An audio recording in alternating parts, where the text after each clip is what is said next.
আমি আজ যে কথাটা আপনাদের বলতে চলেছি একটু মন দিয়ে শুনবেন। মনে করুন আপনার মা ভীষণ সাদামাটা, কিন্তু আপনাকে তার সাধ্যমতো যত্ন আত্তি করে, আদর করে, ভালোবাসে, আগলে রাখে। আপনিও আপনার মাকে ভালোই বাসেন এবং আপনার মা অতি সাধারণ, কিন্তু ওইদিকে আপনার মাসিমণি ভীষণ স্মার্ট, উনিও খুব সুন্দর। আপনি আপনার মাসিমণিকেও খুব ভালোবাসেন, আর মাসির বাড়ি গেলে আপনি ভীষণ আদর যত্ন পান।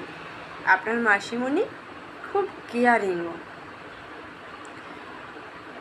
কিন্তু এইরকম পরিস্থিতিতে আপনি কখনো কি এইটা মনে করেন যে আপনি মায়ের কাছে, মায়ের বাড়িতে থাকবেন না, মাসি বাড়ি চলে যাবেন, মাসি বাড়িতেই থেকে যাবেন?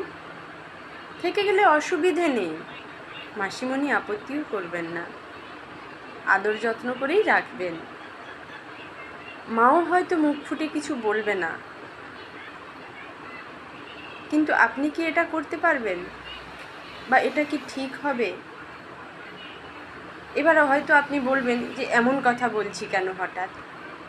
কথাটা মা আর মাসিমণিকে নিয়ে তো নয়, কথাটা আমার বাংলাকে নিয়ে, বাংলা ভাষাকে নিয়ে। এখন বাংলার প্রতি এত অবহেলা দেখি, আমার ভীষণ কষ্ট হয়।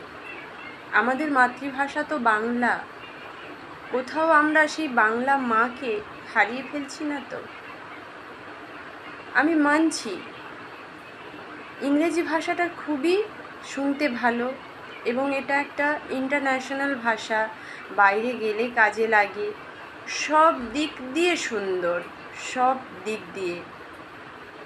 তাই বলে আমরা আমার মাকে, আমার নয়, আমাদের মাকে, আমাদের মার মাতৃতুল্য বাংলা ভাষাকে অবহেলা করতে পারি কি? পরের পর্বে আরও কিছু কথা নিয়ে আসব। আপাতত এইটুকুর উত্তর আপনাদের কাছ থেকে জানতেও চাই আমি।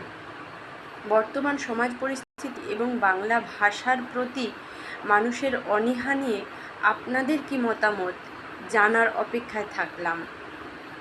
ভালো থাকবেন।